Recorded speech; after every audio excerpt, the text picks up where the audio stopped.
Today we're going to look at canes, which is or can be a big part of polymer clay, is designing and making canes. And there's some things I didn't know in the beginning years ago that I was taught that I thought, well, maybe if you're new to polymer clay or new to making canes, these little tips might help. We're not going to make a cane. One of the best teachers I know for teaching caning is Teresa Salgado, and she is having specific Zoom classes this year, one every couple of months, on different canes and what you can do with them and things like that. So if you really want to learn caning, sign up for her classes. So I just got some out to show you some different things about them and what I didn't know a long time ago. So let's start with some easy ones. Both of these are bullseye canes. This one I took down to a pear shape, and this one was left whole. This is done with a Skinner blend of white and purple, and it doesn't have to be a Skinner blend. You can start with just a core like this and build your colors around it. It doesn't have to be a Skinner blend, and it can be just one solid piece of a dark color and a light color. So those are very simple but very useful, because you can cut those and reform them a little bit and start making all sorts of canes. So they're very, very useful. One of the big things that I didn't realize in the beginning was wrapping a cane. This is just a crazy little cane, and I don't know if you can see it, but it has red stripes going up it. And I covered it in a copper clay, because there's copper in here, so I just covered it all the way around.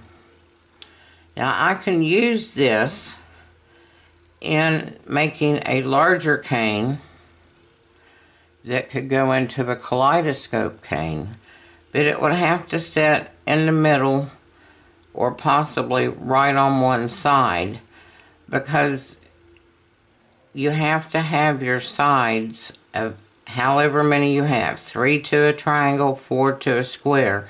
You have to have those where they'll match up. This is a cane that I made just by having other different canes in there, and I've reduced it. I actually had it into a triangle at one point, making Kaleidoscope canes.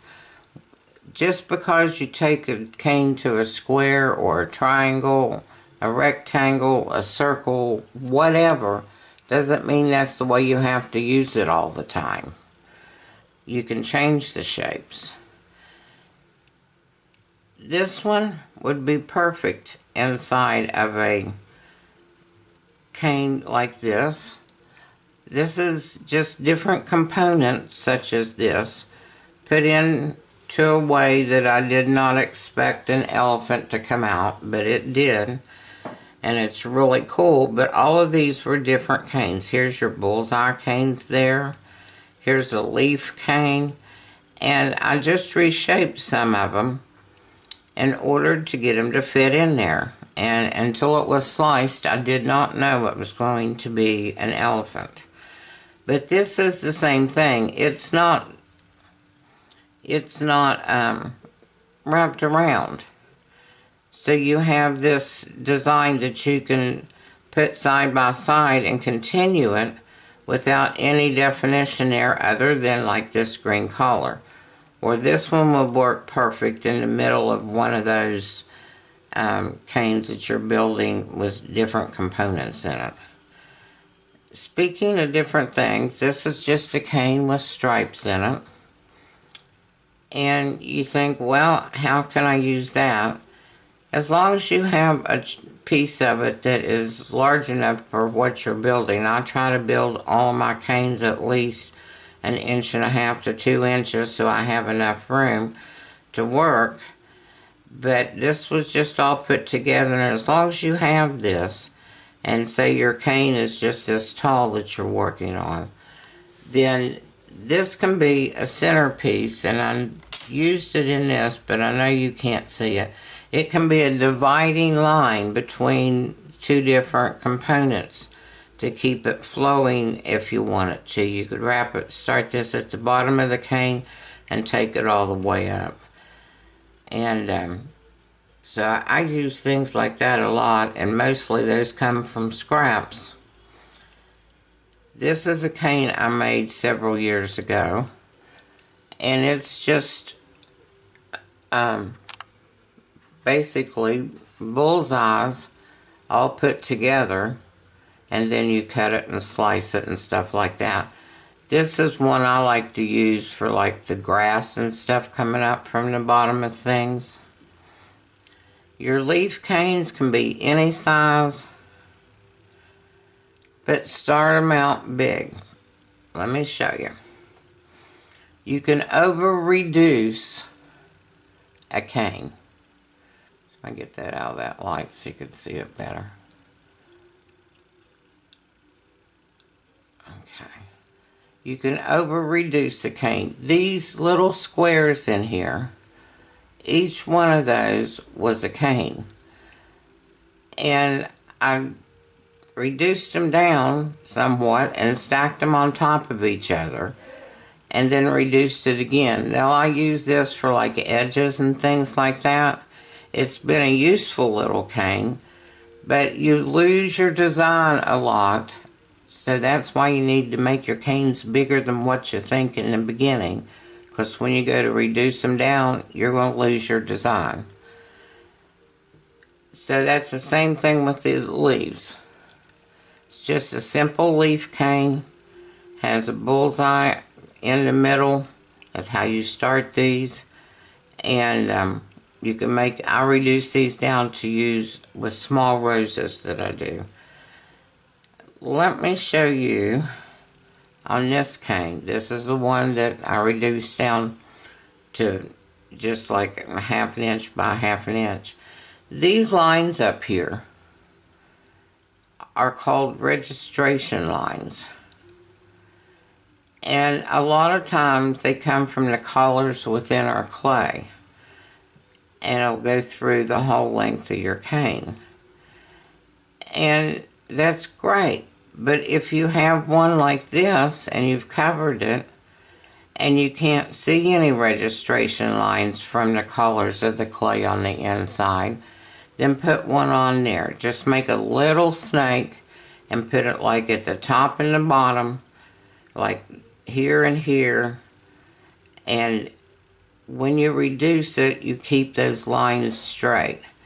After you're finished reducing it down to the size you want, then you can cut them off if they interfere that badly within your cane work.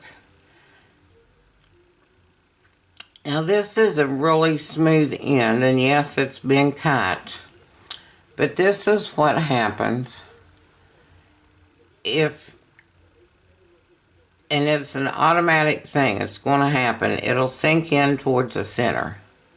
And you're going to lose that much of your cane. The more you reduce it, the further it goes in, and that's how much is actually off the cane. So, if you use end caps and on your canes, here's an end cap. These are from tinypandora.com. There's round ones, there's square ones, there's small ones, there's 3 sizes, small, medium, and large, and then she has a huge set for huge canes. But you put that end cap on there and seal it down, and the clay will not sink in the center of your cane. So I do recommend that you get those if you're going to do a lot of caning. And yes, you still get a little bit of scraps, but not much. And I always like to have some scraps around to play with. So, since we've been talking about reducing, this is a flower cane I made a long time ago. And I believe it started out a little bit larger than this. And I reduced it down to where I got this. It didn't lose any of its design or any detail whatsoever. But the trick is, all of your clay that you use, if you're using different colors and brands or whatever together, make sure it's the same consistency. So if you've got one that's really soft and one that's a little bit more firm, then that softer side is going to reduce quicker than the side that's more firm. So you're going to distort the inside part of your cane. So make sure your clay's all the same consistency so it'll reduce well. And you can take them down as small as you need to. Okay, this cane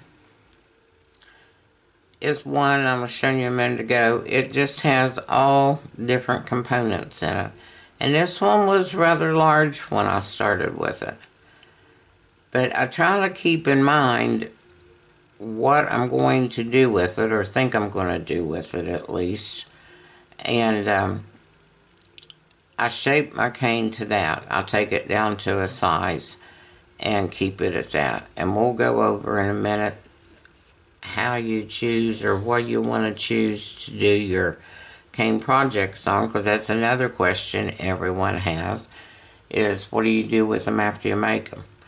Well, I'm going to show you some things you can do, and then we'll go through and make them. So anyhow, this is another cane. These started out with bullseyes, and this is the same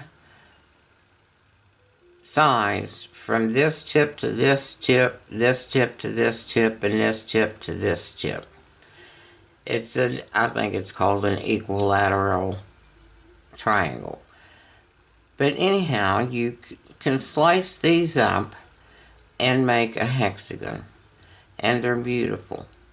But if you had this side, or even this side, covered in a solid color clay, then when you put your triangles together, you're going to get a line there.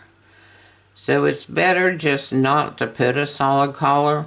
This is almost solid, but that's the design within my clay. So, because you want to match them up side by side, and they need to have a place to match too. It needs to match right here to this pink design.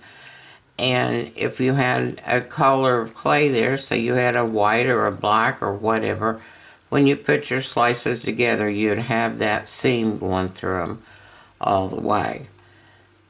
Now this is what I'm talking about matching up, full-sided. This one is longer here than it is taller. It will go together as a Kaleidoscope cane. Got 4 slices of this and put it together and have, well, it would be that big, have a 2-inch by 2-inch square. Depending on the shape of your cane,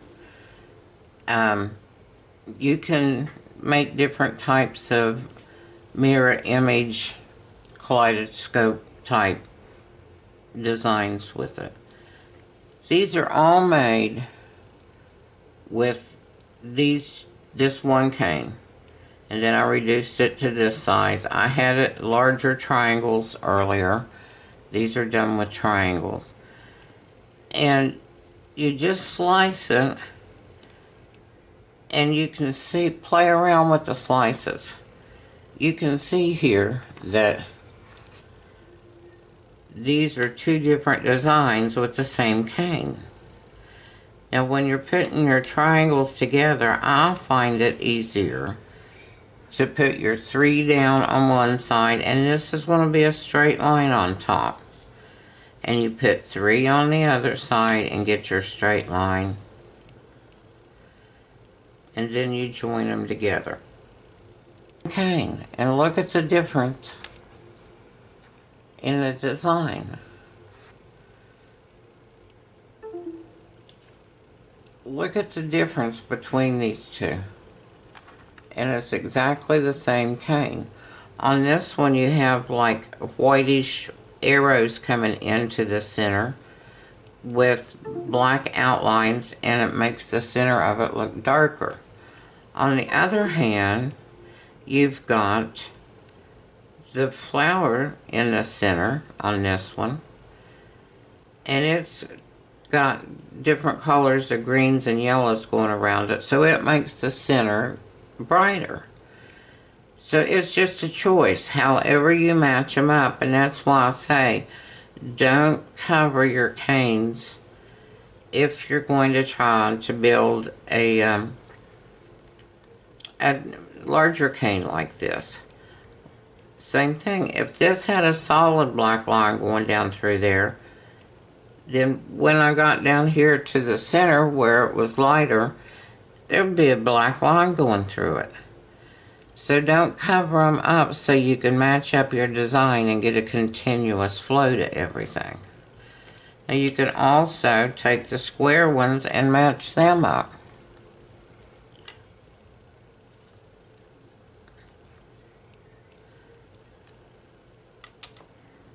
Just them in there. Okay, this is your design when it's square. And it's still a real pretty design. Where would I use this? More than likely, this size I would put on a jar. I do a lot of spice jar recycling and jelly jar recycling and stuff. And I could put those right on a jar and have a really cool looking jar when it was finished. So that's about it for this video. I'm going to start putting these on different objects like boxes, paper mache boxes, maybe a journal cover, maybe a dish, a plate, who knows, all different kinds of jars and stuff, I'm sure. So I'll be back with that video after a while. Thanks so much for watching. I really appreciate this. Blessings.